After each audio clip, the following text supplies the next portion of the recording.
Welcome to Movies Are Life. Well, maybe it's televisions are life. Yep, it's the end of 2023, and as much as we love movies, I love television. Not as much, but it's very, very close. Once again, I'm welcoming in Mark Blitch, hot off our top movies of 2023. How's it going, Mark? Yay, doing good.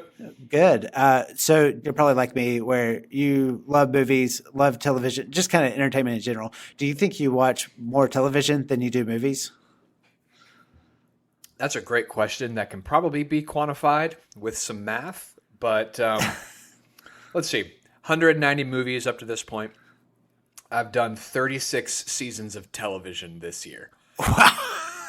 Now, that's that, but in television it's varied. You can either have the hour longs or the 30 minutes. So I would say it's comparable because I would say it's probably close to the same. I feel like I go in waves through the year where it's like, oh, me and my wife are going through this, or me and my wife and my son are going through Lost. That's going to take up some afternoons. It's pretty close, I would say. Yeah. Sadly, if you took out reality television, I'd probably have seen more films for sure. There's definitely a lot of mindless television that we watch, Whitney and I together, but we're doing laundry, scrolling, and sports too. It takes out a big chunk. But I definitely, with this podcast, in a good way, I've definitely watched more movies. But there's some amazing television shows out there, and that's what we're here to talk about. So I guess without further ado, what's your number 10 television show? Number 10 television show. What's funny is I had to redo my list because I found out that I had two shows on my top 10 that were actually 2022. Oh, okay. Yeah. So I had to go back and make some adjustments. Coming in at number 10 would be This Fool Season 2, which is it's a Hulu comedy with Chris Estrada. Okay. Very highly rated. But it's not necessarily super successful. I mean, I'm not sure if it's not quite it doesn't really capture the moment like other shows do. Okay. But it's essentially it's about a guy who's down on his luck who in the first season he works for a place called Hugs Not Thugs, and it's all about kind of prison rehab and getting people out, but it's just basically him and his cousin Luis, who just got out of prison,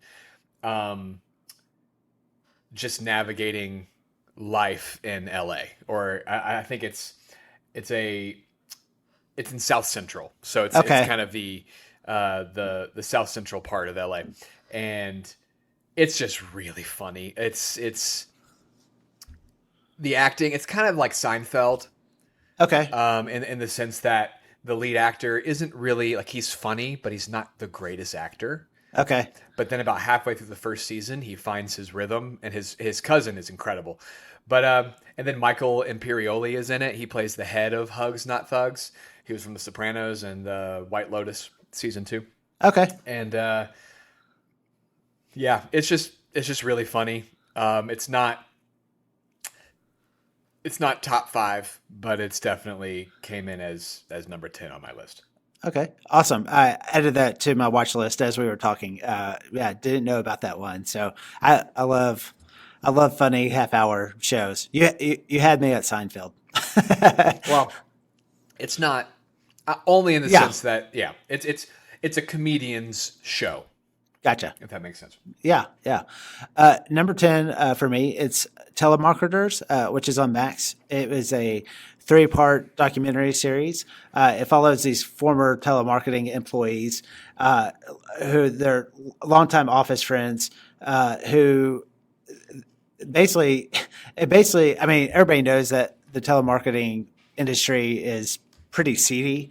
Man, this show will just open your eyes that much more.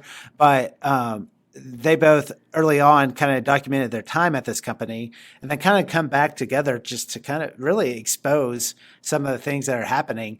And it's these two guys that are just like, one is definitely like is in the kind of filmmaking industry. The other one, his name is Pat Pespis, I want to say. I mean, he's a character. He is not. And that's he kind of makes this movie, so to speak. And it's really these two unlikely guys that try to attempt to at least expose this industry, if not make some changes.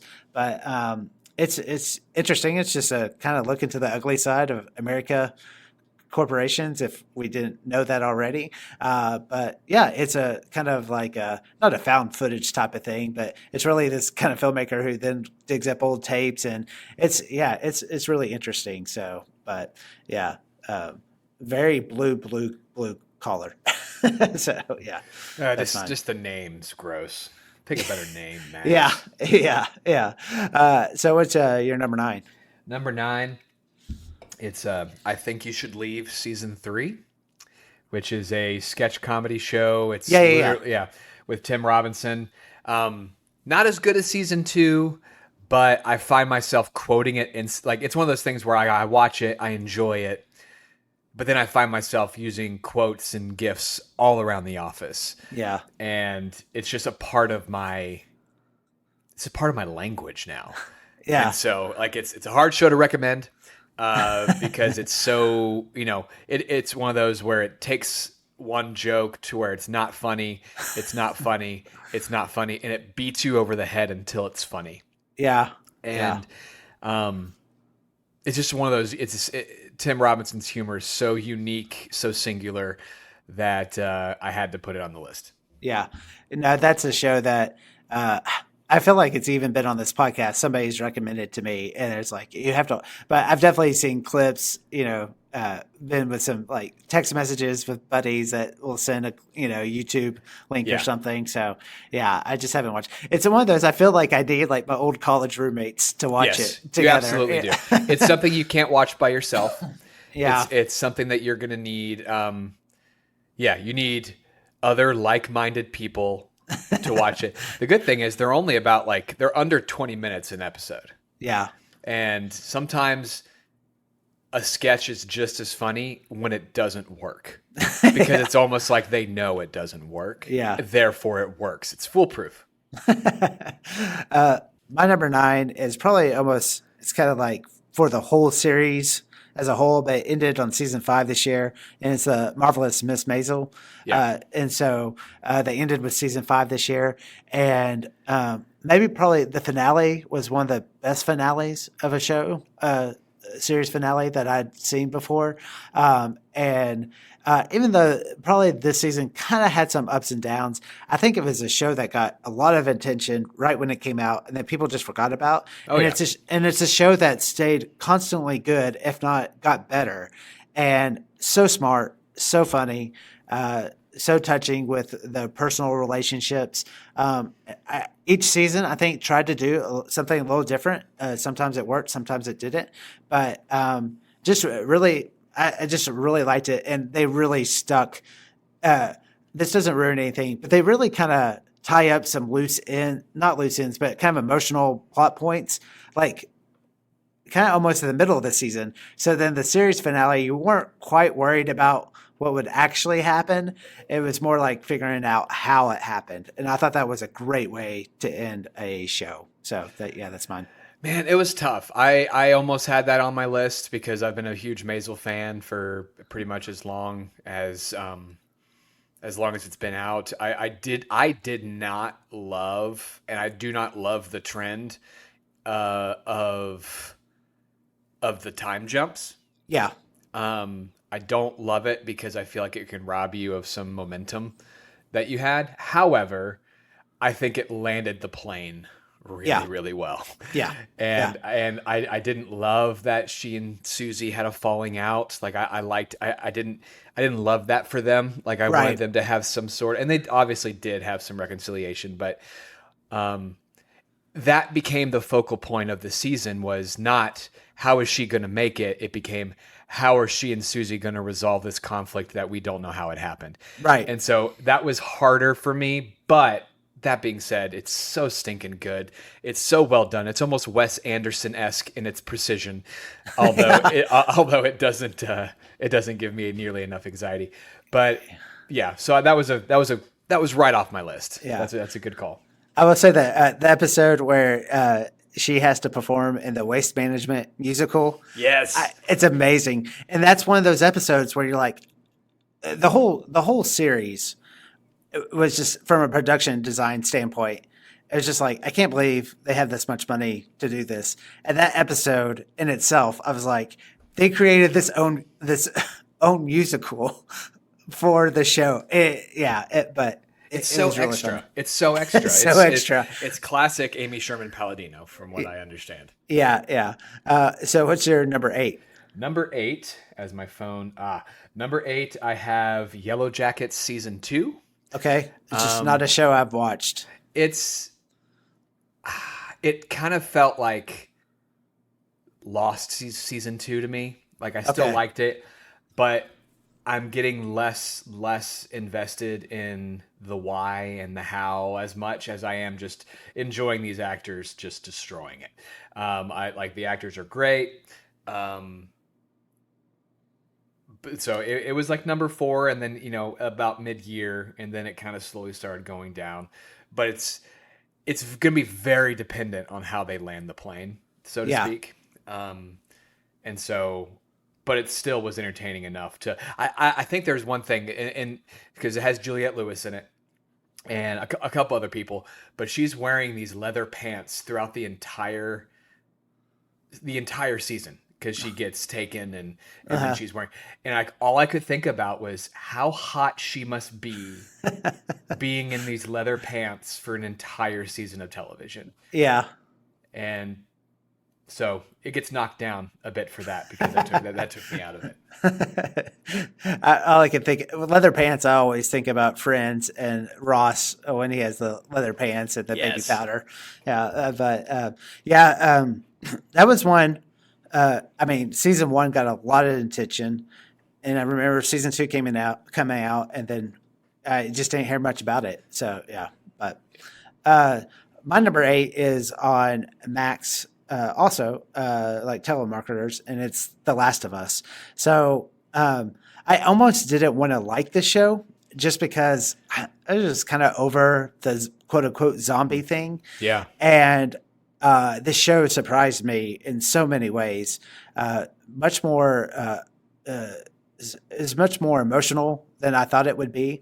It's actually a show that kind of lost me on the quote unquote zombie moments a little bit. And it makes sense that it's based on a video game because the show itself is very much in stages like that. And you can kind of feel that sometimes, like, oh, here's the big boss, the big villain of this quote unquote stage. Yes. But the storyline with Nick Offerman, and I can't think of the other actor, but their relationship, that episode was amazing. And I thought the actual ending of season 1 and the emotional consequences that take place, I don't want to spoil it. Man, totally powerful, especially if you're a parent at all, and the decision that Joel makes. Is that his character in it? Yeah. I think it's Joel. Yeah. It's just very interesting. And even though, like I said, kind of the actiony stuff kind of lost me a little bit, but as far as the moral quandaries that these characters go through, I thought it was amazing. So, oh yeah, no, I loved it. I loved it too. You might see that later on too. Yeah. So what's your number 7? Number 7 is Poker Face season 1. Ryan Johnson's show with Natasha Lyonne. It's essentially Columbo in the 21st century. Refreshingly episodic. And refreshingly, there's a new style pretty much for every episode. Yeah. And it's just a breath of fresh air. Yeah. And looked great. Natasha Lyonne's great as always, but you get to bring in Charles Milton from May December shows up in one. He's with like Timothy Blank Nelson, and then there's Joseph Gordon-Levitt. Um, there's a lot of familiar people in it. Adrian Brody, Ron Perlman, Rhea Perlman shows up. I don't think they're related. But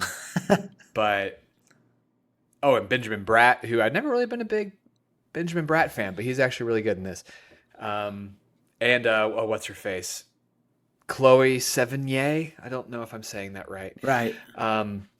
She was in Zodiac, but it's just a fun episodic TV that you just don't see anymore. Something that you very well could have been made in the 80s and 90s, Perry Mason, Columbo style. Really, really enjoyed it. Yeah, I watched the pilot of it, and I'm a big Ryan Johnson fan. I liked it. It just at this point in my life, I kind of have to pick and choose, and I just didn't feel compelled to keep watching it. So yeah, I don't know why, because I know a lot of people loved it. So, but I've never been a big detective type of person. I guess I don't know why. But, I'm like that with history, honestly. Yeah. I don't need any more historical shows. So yeah. Sorry, The Crown. Yeah, The Crown's not making my list. Number 7 for me. I was a little surprised about all the shows that popped up for Max on my list, because honestly, the second half and that whole like Discovery, whatever's going on over there, they essentially stopped producing content. But so I think a lot of these are from early on in the year, but it's season 3 and it's The Righteous Gemstones, which I think is probably one of the funniest shows on right now. And I don't think I know anybody else that's watching it, but it is so funny. We were talking about Miss Maisel being extra. In lots of ways, The Righteous Gemstones is extra. Oh yeah. But it's just so funny. It seems like each season gets better. All-star cast. I think it maybe made last year's list for me, but just making fun of Southern religious institutions and saying making fun of is actually being kind of nice. But anyway, that's mine. So it's rightfully mocking it. I've wanted to get into it, but my wife is not the biggest Danny McBride fan. Yeah. And I get that. I totally get that. If you don't like Danny McBride, this won't be your favorite show, but yeah. Nice. Yeah. What's your number 6? Number 6 I have is The Last of Us. Yeah.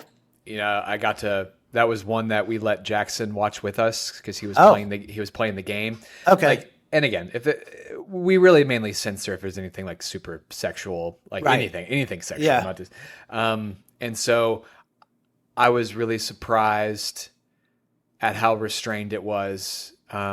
Just kind of focusing on sometimes just doing a standalone bottle episode, like the Nick Offerman one or the one in the mall. And I was surprised because I've seen The Walking Dead. I like zombie movies. I like zombie shows.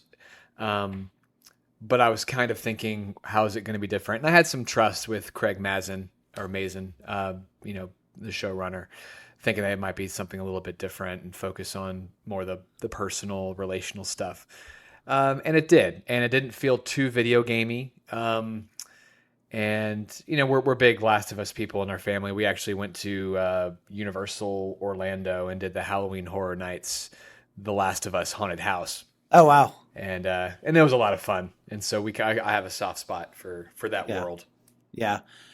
Your lot of fun and my lot of fun is probably two different things. I would say right when this show came out, there's a local pizza place here. It's kind of like almost like a Subway for pizza. It's like you come up, and they make it in front of you. It's like mod pizza? Yeah, that's it. But yeah. right when the show came out, they were having a promo for this new mushroom pizza. And I was like, oh, God. I was like, not good timing. Not great timing at all. I did think that one of the best scenes in TV this season is that opening scene when they're on the show in the 60s talking about how fungus was going to... Oh, yeah. Yeah, I thought that was really, really well done. Yeah, it was. Number six for me, it's on Netflix, and it's the show Beef, where two people let a road rage incident burrow into their minds and slowly consume their every thought and action. Uh, that's kind of an understatement. I thought this. I mean, the show is. I think I want to say one of the first television shows produced by A24. A24 is known for its films, and especially by the end of the series, it's so A24, and I mean that in a good way. I just thought. Emotionally, where this movie takes you, it definitely has some comedic moments, and I don't want to ruin the ending. It's surprising, yet it is completely surprising, but everything that has led up to the end of it makes complete sense. And you're like, oh, yeah, this is how this would happen to these two characters. I really liked it a lot. I would say kind of probably a little of a tough watch. It's very raw in some Yeah. moments, but yeah, that's mine. Did you see Beef? Yeah, we watched Beef and really well done, really well acted. I just openly despised both of them by the end of it. I get that. And for some reason I was like, I'm not going to reward this with, and I don't need likable characters. I really don't. But for some reason it hit me in a way where I'm like, you guys aren't like, I don't know. Yeah, There's no, a type of watchable, like again, I love Breaking Bad. I love plenty of that type of stuff. But when there's so many self-inflicted wounds and self-inflicted mistakes, yeah, I have enough of that in real life. not to that extreme. yeah, But I was like, man, I just don't really. I was stressed out more than yeah. I was entertained, I think. Yeah, I totally get that, and I'm like you. I mean, kind of what made Breaking Bad so compelling. Obviously, horrible guy, right? But there were these elements of human in him. Yes. It's hard to see the human in these two characters, but there's something about the ending where two horrible people are meant for each other, and sometimes that's what life is, and so that's either going to be for you or not for you, and I totally get it either way, so Yeah. Like, I don't need a second season of it. no good, yeah. Yeah. Despite what you thought about the characters, did you like the last episode and where it went artistically? I honestly forgot. Like, I know that they were stuck out in the desert for Yeah, a while. yeah. But then remind me.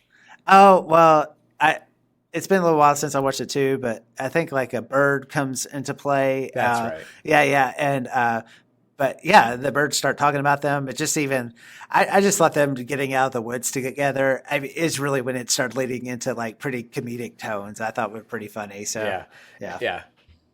Okay. So, what's your number five? Number 5 is Barry season 4. Oh, nice. It was the one time that I was okay with the time jump Yeah. because they didn't solve any of the problems; it just delayed them. I love Bill Hader so much. His brain works in a way that reminds me of like Bo Burnham, and where it's just like your brain operates on a wavelength that I don't, and Nathan Fielder to the same extent. Like your brain operates in a way that I will never understand. Yeah. But I just really want him to make a movie now. I thought it was a satisfying, very satisfying ending. Yeah. And I didn't know if it was going to stick the landing, and I thought it really did. Yeah. If people listen to our top films of 2023, we really talked a lot about May, December, and I think this theme came out of truth and what we believe. You just talking about Barry right now just kind of reminds me once again another of like what's the real story that we're seeing, So, did you just a shout out? Do you listen to the Ringers podcast, the Prestige TV show podcast? Your podcast is the only podcast I listen to. Okay, well, you need to seek it out because Sean Fennessy had Bill Hader basically recapping each episode after it was over. Oh, that's And so good. yeah, you need to listen to it because it really gives you insight to the whole season a little bit more. So yeah. Also, just to really touch on Bill, I love Bill Hader's stuff. Also, Kristen Wiig, love her stuff. You know, they were both on SNL at the same time. I've always said, and I don't mean this against them, but like I really enjoy what they produce. I don't think they would be the most fun hangs in a room. They're both very dark and very weird. Most comedians aren't Yeah. they? Like they're usually processing. They're usually going through a whole bunch of stuff. Yeah. My number 5 show is on Apple TV Plus. I believe it came out earlier in the year, but it's Shrinking with Harrison Ford. See, this is when I need to have better notes. Why is his name escaping me? It's Jason Segel. Jason Segel, thank you. From Bill Lawrence, who made Scrubs, who I'm a big fan of. Ted Lasso, obviously, really captured America's attention recently. In the same vein, definitely a comedy show, but playing with these drama elements. So one of those like, yeah, I'm laughing, but oh, now I'm kind of tearing up type of thing. But it's just about this therapist, and he's basically just dealing with the loss of his wife. He has a teenage daughter. And Bill Lawrence is always so good at showcasing supportive communities in his shows. Oh, yeah. And this, once again, touches on that, and it's a show me and Whitney just really enjoyed a lot. And I thought Harrison Ford got snubbed from the Emmys. I thought he's amazing in this show. Very funny. No, he got snubbed for sure. Yeah. So yeah, Shrinking's my number 5. We may be talking about that one a little bit more. Okay. Number 4 for me is Welcome to Wrexham season 2. Okay. Yeah. It's to me, it's kind of replaced Ted Lasso. I thought Ted Lasso kind of fumbled the last season a bit. It landed. I thought it landed the plane. But it's felt like maybe 3 or 4 too many episodes. And I thought Keeley was wasted. Anyway, we're not here to talk about Ted Lasso. So it's the, Rob McElhenney and Ryan Reynolds, they, bought the soccer team, and this is the year that they actually get promoted. And they just do a great job being self-aware. A lot of them are talking to people. They understand that their show has had an impact, and now that soccer club has a target on its back. But you get to know the players, and you get to know their struggles. You get to know the women's team. But then at the end of season 2, like I know what happens at the end. I don't know necessarily how it got there, but I'm cheering. They made me care about soccer, and I don't really love soccer. And at the very end, right before they're going to get promoted, they start playing Going the Distance from Rocky. And so there's no faster way to my heart. And, Rob McElhenney's from Philly. And so there's an underdog element to it, but there's just that kind of collective joy. Like, do you remember in Love Actually or 127 Hours,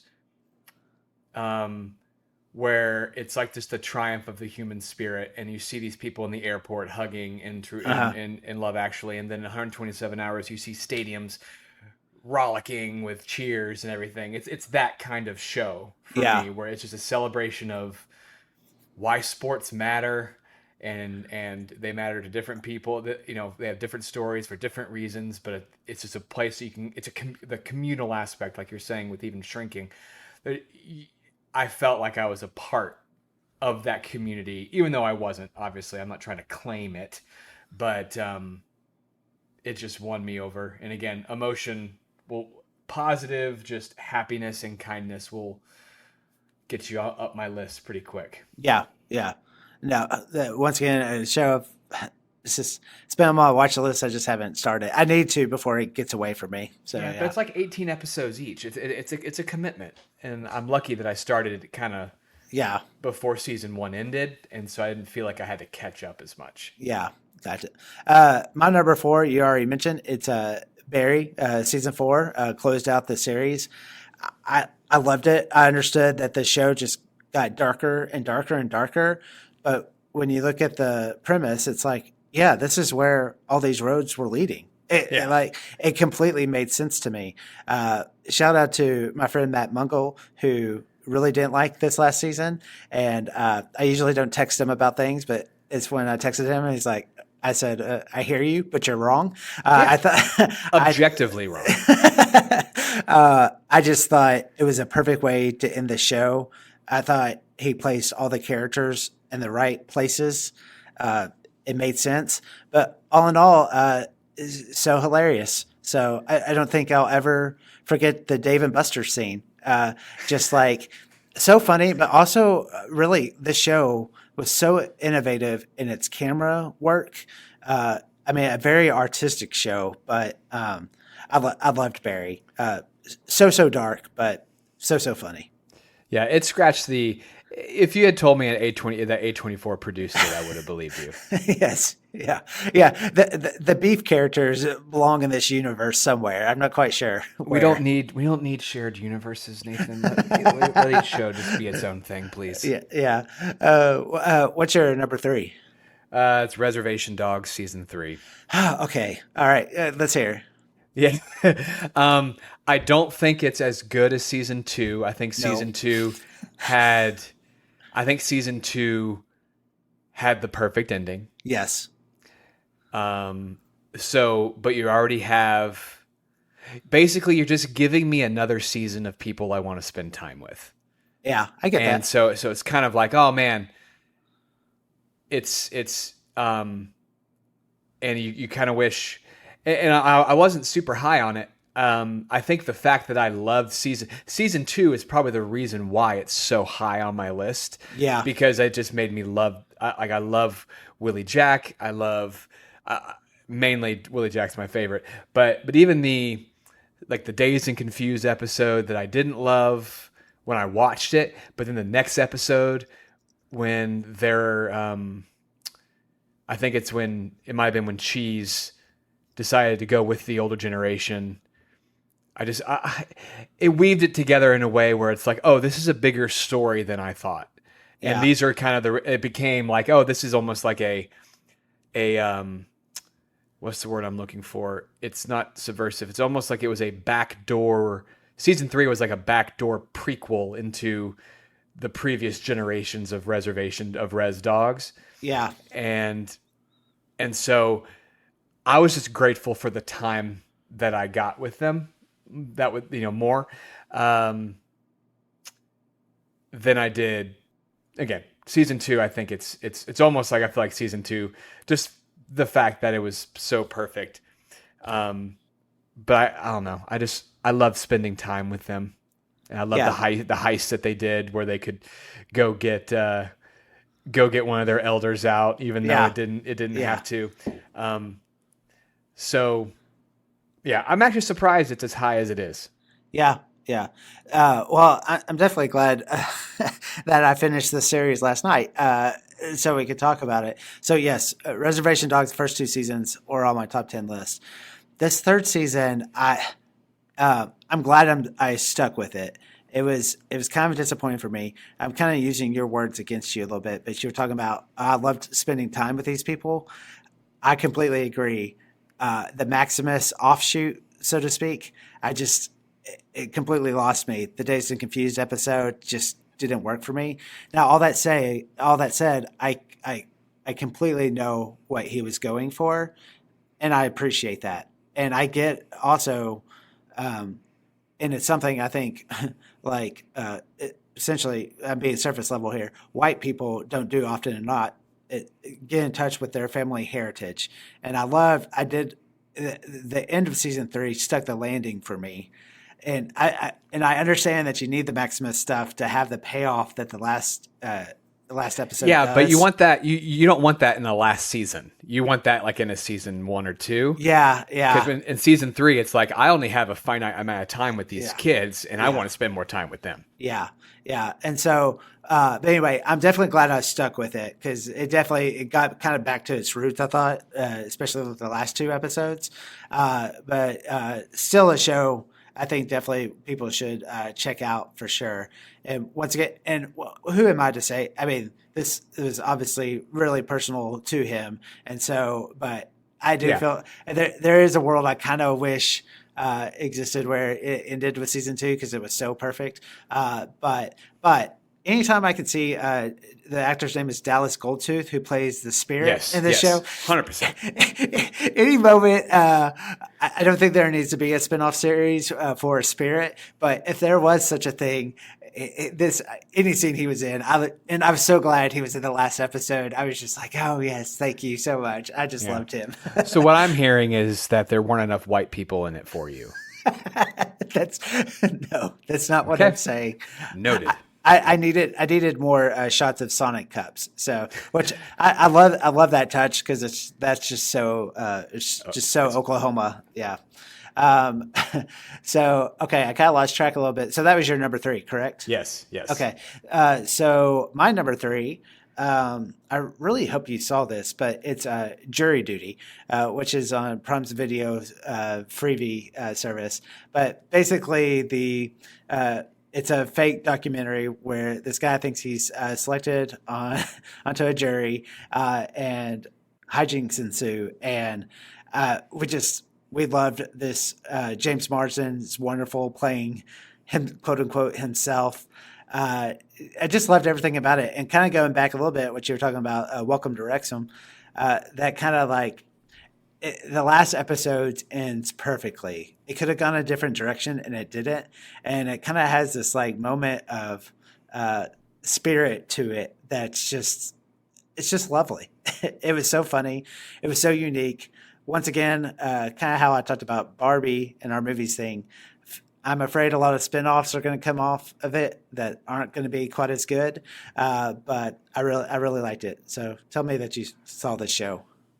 I didn't. I'm sorry. Okay. That's okay. No, it's not okay because everyone was telling me about it, and I honestly, I don't think I open up Prime Video enough, which Yeah. is where I would have watched it.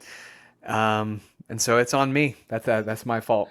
So Hallie watched it with us, and there were a couple of scenes. There's a lot of language in the show, but they bleep it out, kind of like a traditional show would on network television. But there is one little kind of avenue that goes kind of down the sex route that we were like, oh my gosh, Hallie, don't watch this, but it's something I think your older boy would certainly enjoy. It's pretty funny. So No, you're right. It's I probably need yeah. to do it. Yeah. So, but if Hannah gets mad at me for telling you guys to show it to him, don't blame me. So, okay. So, you're number 2. Number 2 is Shrinking, season 1. Really enjoyed it. I almost feel like the people who were working on both Ted Lasso and Shrinking just spent more time on Shrinking. Arguably my favorite Harrison Ford performance ever. That's amazing. And I'm honestly glad they didn't kill him because cause I'm like, there's no way they're getting Harrison Ford for multiple seasons for this, but it looks like they will. Yeah. Just everything great. Just the premise alone is great of a therapist who's just done saying what he can legally say, but then all the messiness that comes with it. Yeah. And I thought they handled everything pretty masterfully. The stuff with the daughter and they didn't shy away from the fact that this is unethical. Yeah. And loved the neighbors, I love the husband. Arguably, I always think that there's a couple people on TV who have the funniest line to laugh ratio. Yeah. And that guy's up there along with Dr. Spaceman from 30 Rock, and like John Ralphio from Parks and Rec. And so really, really enjoyed it. Loved the bite-sized 30-minute runtime. And yeah, I'm just really looking forward to what they do next. Yeah. Yep, definitely. I agree with you totally. Number 2 for me, I believe this was on your list last year. It was The Bear season 1. And you inspired me to finish season 1. And so I enjoyed that immensely. And I jumped into season 2. And season 2 somehow topped season 1. And I thought it was amazing. In a good way, it got quieter. it made sense with the arc of all the characters.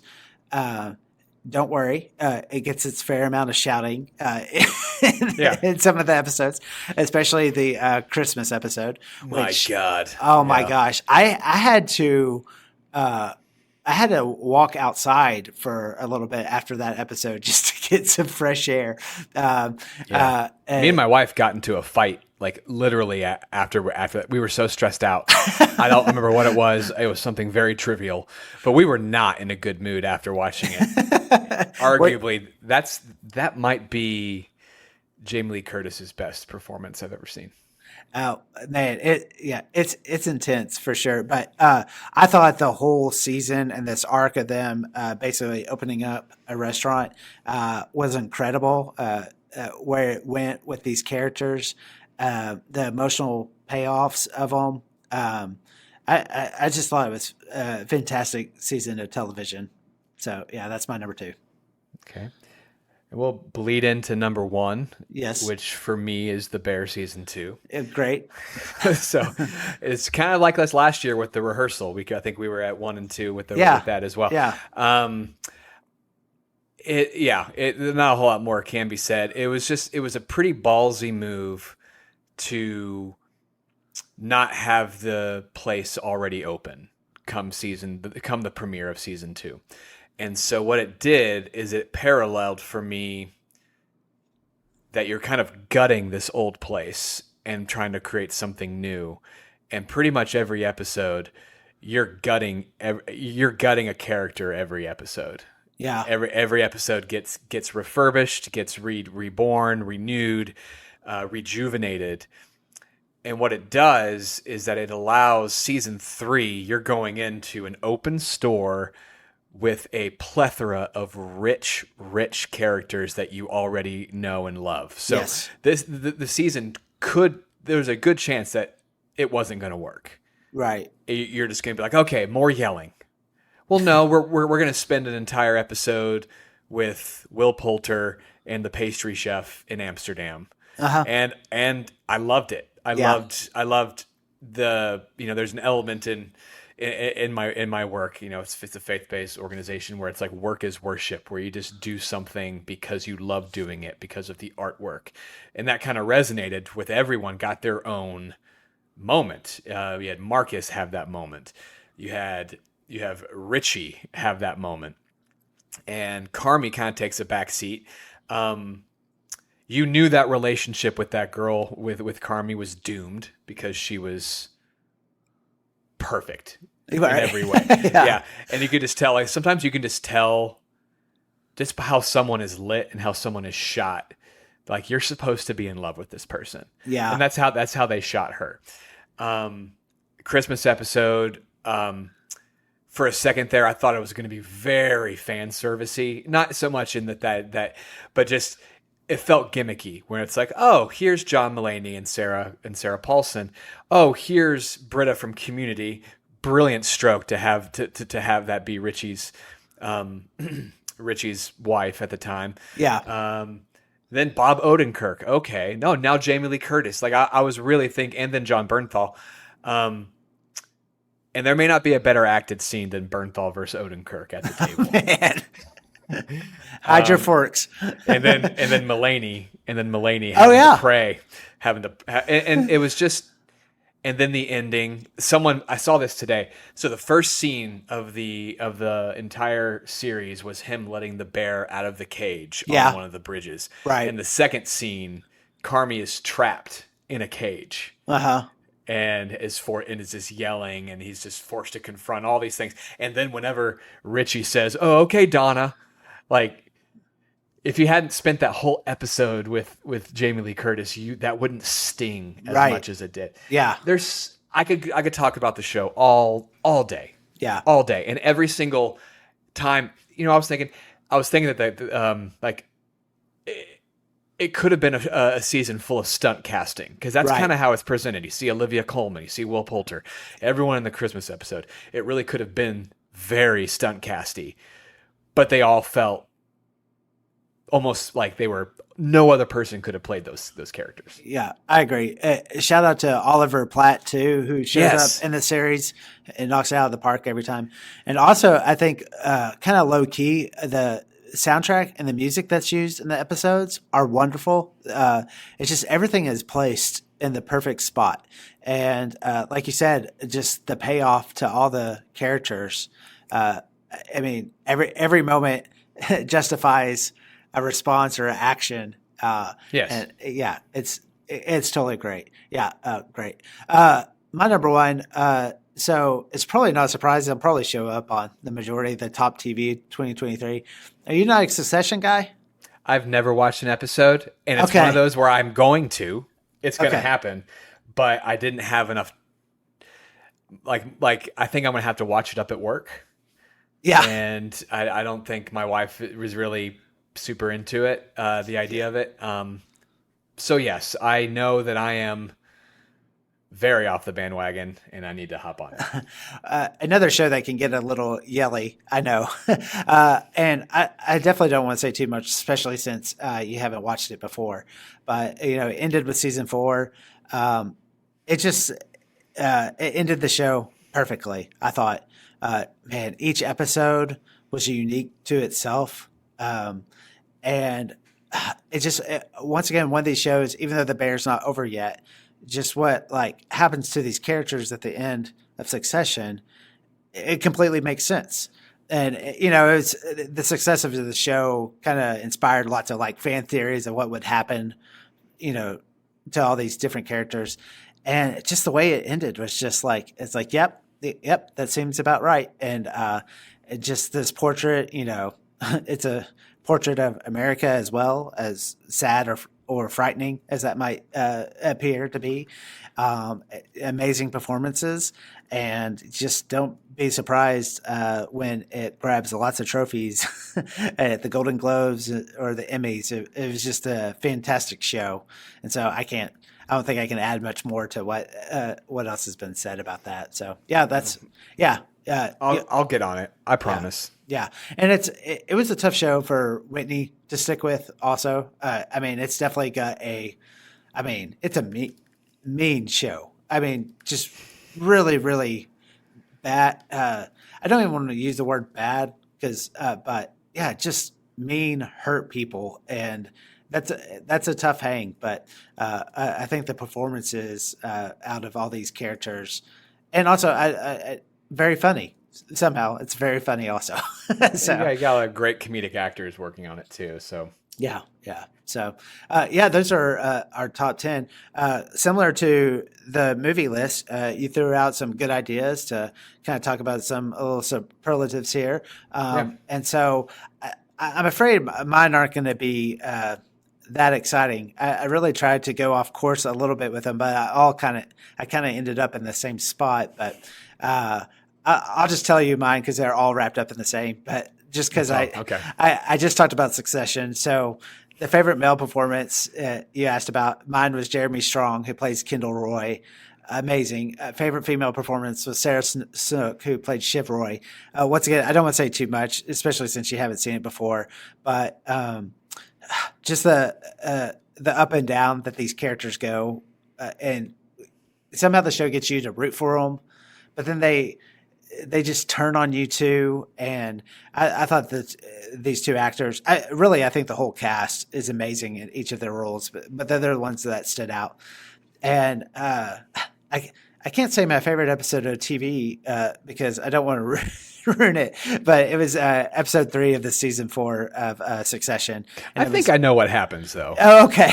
It was hard to escape it, but it was Connor's wedding and the fate of a really well-known character in the show occurs. But it's not so much that happened because you always hear about who shot JR, from Dallas.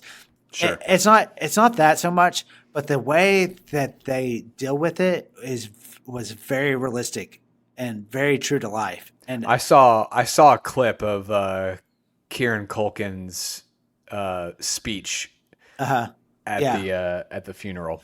Yeah. And I was like, didn't know Fuller had it in him. Yeah. The funeral is actually a later episode, and but that episode almost would be. Those were kind of hand in hand. That episode was really gripping as well. But basically, the way this whole the show relatively stuck within like a day time Yeah. frame, a day or two, but this one really plays out kind of like in real time, and you just feel it. And I think if anybody's lost a loved one before and has received that news, and just the way that the characters handle the news, but also how it propels the rest of the season going forward, it was just masterful. So that was mine. So anyway, so what was your favorite male performance? My favorite male performance, I have Eben Moss-Bacharach, who plays Richie on The Bear. Oh, okay. Yeah. I've always liked him. I liked him in Punisher. I liked him in season 1, and then he just took another step forward, I feel like. And almost just nonverbal, like how he can. I mean, he can do a whole lot, but I think he's the best actor on the show. Yeah. He was great. Did you ever watch Girls? Yes. Yeah, he's Desi in Girls, and he brings a lot to that role as well. I've seen some things he brought to that for sure. Favorite female performance, I put Bella Ramsey. It's kind of an easy one for The Last of Us. Incredible. And again, I've seen, my only real experience with her was Game of Thrones, and thought she captured Ellie in the games really well, and her chemistry with Pedro is just fantastic, and just her growth, and thought she was fantastic. And my favorite episode of TV, I put the Forks episode from The Bear as well. A little bit boring. Everyone kind of points to the Christmas episode. It very well may be one of the best episodes of TV ever done, but Forks was my favorite as far as just a jumping off point to where, I think it was the next episode where Ricky's like, or Richie is like, yeah, I'm a suit guy now. I'm a guy who wears suits. And just the way that he rolls up his sleeves and, takes charge. It just set the tone for the rest of the season with him taking charge in the kitchen. Yeah. And I was just, so props to Richie. Yeah, I completely agree with you. That's an amazing episode of television. I didn't ask you to do this, but did you have any honorable mentions at all that for shows? Yeah, for shows that didn't make your list. Yeah, I thought I do like The Boys. I think it was season 3. And Gen V was the spinoff of that, and I thought that was pretty good. There's a couple that I didn't really. I'm always going to be an It's Always Sunny in Philadelphia show. I think Pound for Pound is my funniest show of all time. Yeah. And also I started What We Do in the Shadows seasons 1, 2, and 3. I watched those, but those don't really count as this year. But then me and the kids, we started watching the Gremlins Secret of the Mogwai cartoon, and it's a cartoon on Max. And it came out last year. So that's the thing is I had Blackbird on here and The Offer, which was the Godfather, making of the Godfather, which I loved, but I think I was actually a year behind on that. Gotcha. And then I watched some older stuff, and then the BBC did a version of Dracula for the people who did Sherlock. Okay, that's on Netflix. That was again not this year. I had Maisel as kind of up there. Yeah. I thought the Arnold documentary was pretty good. Okay. I thought so I would say that's a whole bunch I'm giving you. Not The Mandalorian though. I actually did not enjoy The Mandalorian. No. Yeah, I started that and didn't watch the second episode. Yeah. No. Real quick, kind of alphabetical order, no ranking here necessarily. Abbott Elementary season 2, just a fun one to watch as a family. Black Mirror season 6. Not every episode worked, but it's one of those shows. I'm just glad when it's here. You know what worked. I thought Aaron Paul and Hartnett's Space one was really good. Yeah, I agree. I thought Maisie Day was really good too with Zazie Beetz. Yeah. Did you watch all of it? Yeah, just remind me. It's the werewolf one. Oh, okay. Yeah. I had no clue that's where it was going, and so I was so happy. Yeah. I had Daisy Jones and the Six. I would say high highs and low lows with that show, but they had some moments that were really, really good, and kind of I listened to the audiobook of it as well. And so I thought it was a fun adaptation. This one, Fleischman is in trouble. It's technically a 2022 show. It ended like right at the end of 2022. But I thought that show was great. You're going to roll your eyes. In this podcast, we've talked about The Golden Bachelor, but we did really enjoy this. The look on your face. I'm just going to move on.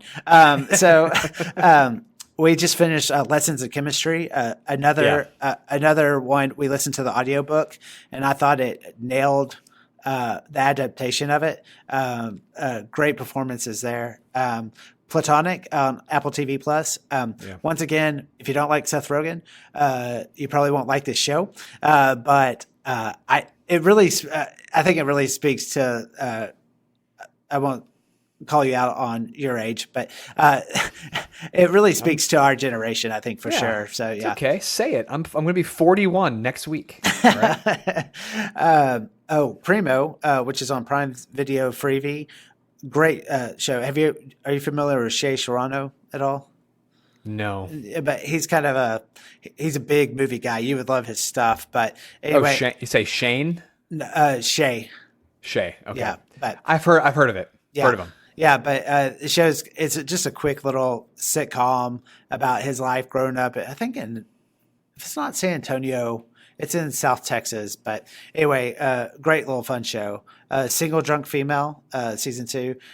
Really good show. It got canceled though. But Somebody Somewhere on Max, the second season.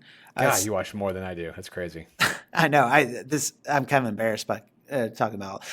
It's still up on Apple TV Plus. I mentioned that on a recent podcast. Starstruck season 3 on Max. Great little British show. It came back this year. Unstable, which was the Rob Lowe show with his son. Oh yeah. Yeah.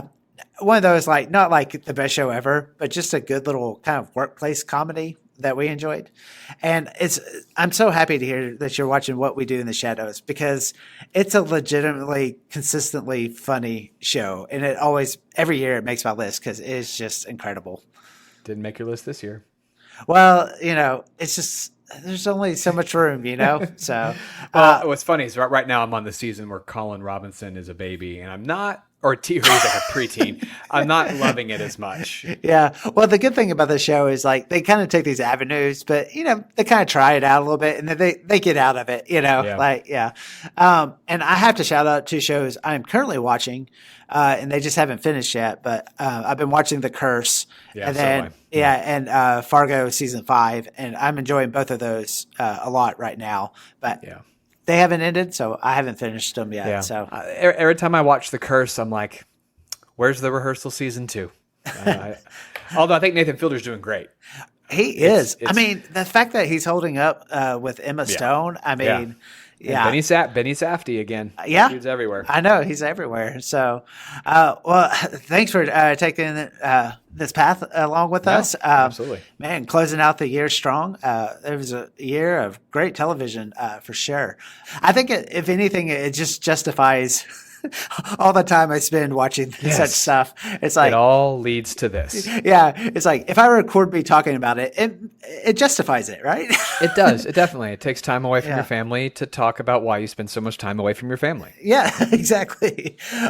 And just since this is the end of 2023, I just want to thank all our listeners out there for sticking with us, and I'm really excited about the new year. Have no signs of slowing down, so there'll be a lot of great content. We'll be finishing up the 50 best rom-coms list, and then really, we'll keep on hitting on popular movies that are out and stuff. But I'm open to like ideas and suggestions from our listeners. I want to cover the things that you want to hear. So anyway, I'm really excited about the new year, and I just want to thank everybody for making this a great year of talking about movies, and all the guests that have come on this year, including you, Mark. Especially me. Yeah, especially. And I always say it, but truly, the best way to spread the word about this podcast is telling people about it. So if there's just one or two people in your life that, listen to podcasts or just love movies, just tell them about this and just help spread the word. I would really appreciate it. Right on. Right on. All right. Well, here's to 2024. Woohoo! Woohoo!